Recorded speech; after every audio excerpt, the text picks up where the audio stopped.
नमस्कार मित्रांनो, जर सर्वसामान्याच्या अकाउंटवरती बँक खात्यावरती एवढे पैसे आले, म्हणजे जसं की एवढा मोठा काही अमाऊंट आलं की ते आकडे बघूनच आकडी येईल की काय असा जर काही प्रसंग निर्माण झाला तर मात्र कुठेतरी वेगळं चित्र होतं किंवा एक आपण असं म्हणू शकतो की या विषयाची चर्चा होतेच आणि झालीच. तर तशीच चर्चा ही उत्तर प्रदेश मधल्या अर्जुनपूर या गावी झाली. ह्या गावी राहणारे भानुप्रकाश बिंद हे सर्वसामान्य शेतकरी, त्यातल्या त्यात त्यांचं किसान क्रेडिट कार्ड या प्रकारचं बँकेत खातं, बडोदा ग्रामीण बँकेमध्ये त्यांचं अकाउंट आणि शेतकरी असल्यामुळे त्यांनी किसान क्रेडिट कार्ड जे ते या कार्डचा उपयोग वगैरे करायचे. तर त्याचबरोबर त्यांनी बऱ्याच वेळा कर्ज सुद्धा घेतलं आणि कर्जाची जे काही परतफेड त्यांच्याकडनं होत नव्हती किंवा ते त्या अकाउंटकडे जास्त लक्ष नव्हतं आणि जे काही बँकेचे व्यवहार आहेत त्यांचे बऱ्याच दिवसांपासून होत नव्हते.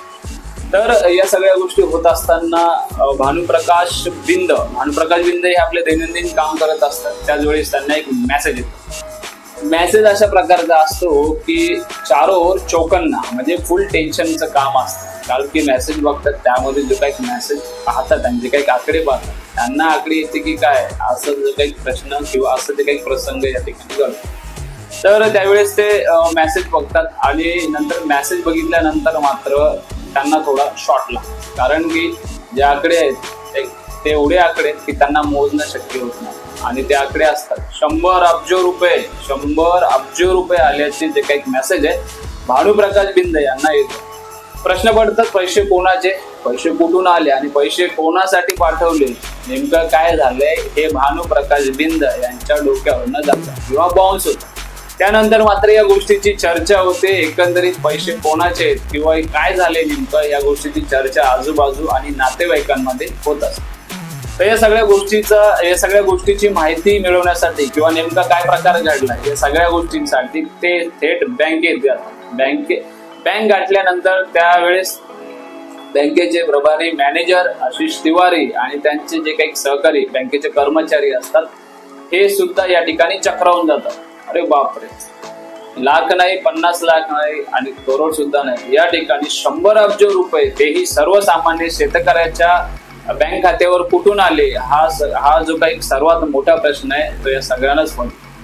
त्यानंतर या गोष्टीची थोडीशी तपासणी होते किंवा थोडासा एक अंदाज लावला जातो आणि त्यावेळेस बँकेचे मॅनेजर आशिष तिवारी असं सांगतात की भानुप्रकाश बिंद यांचं जे अकाउंट आहे हे अकाउंट हे म्हणजे NPA मध्ये गेले आणि NPA म्हणजे नॉन परफॉर्मिंग ऍसेट मध्ये हे अकाउंट गेल्यामुळं हा जो काही प्रकार तो घडला असेल असा एक अंदाज लावतात किंवा एक थोडी प्राथमिक माहिती देतात. तर त्यानंतर ह्या सगळ्या गोष्टी ज्या आहेत ह्या गोष्टींची चर्चा या ठिकाणी होत असते आणि एकंदरीतच आशिष तिवारी जे आहेत ते ह्या अकाउंटला ह्या बँक खात्याला या ठिकाणी होल्डवर ठेवतात आणि त्याला सीज करतात.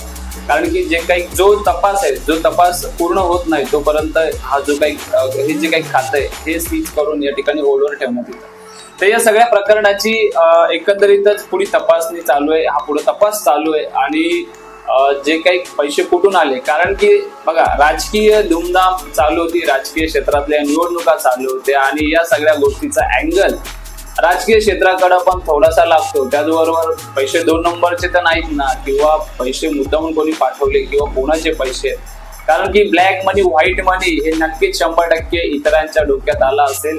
सगळ्यांना प्रश्न पडतो की ब्लॅक मनी तर नाही. तर एकंदरीत मित्रांनो जसे पैसे जे 100 अब्ज रुपये आले म्हणजे हे आलेत, पण मात्र कधी कधी असं होतं की बँकेच्या खात्यातले पैसे गायब होतात. ते आपल्या काही चुकीमुळे होतात. तर कधी कधी असंही होतं की आपल्याबरोबर काही स्कॅम सुद्धा होत असतात. तर या स्कॅम पासून तुम्ही सावध राहा. एकंदरीतच बँकेचे व्यवहार जे ते चांगल्या प्रकारे करा आणि नेहमी बँक खात्याबद्दल आपण अपडेट राहिलं पाहिजे. तर मित्रांनो ज्या प्रकारे भानुप्रकाश बिंद यांच्यासोबत जे काही घडलंय असंच जे काही प्रकरण आहेत ते नेहमी घडत असतात.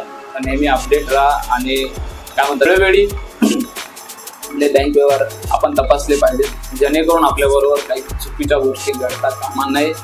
तर मित्रांनो पुन्हा भेटू अशा एका नवीन व्हिडिओ सोबत. तोपर्यंत नमस्ते, जय हिंद, जय महाराष्ट्र, धन्यवाद.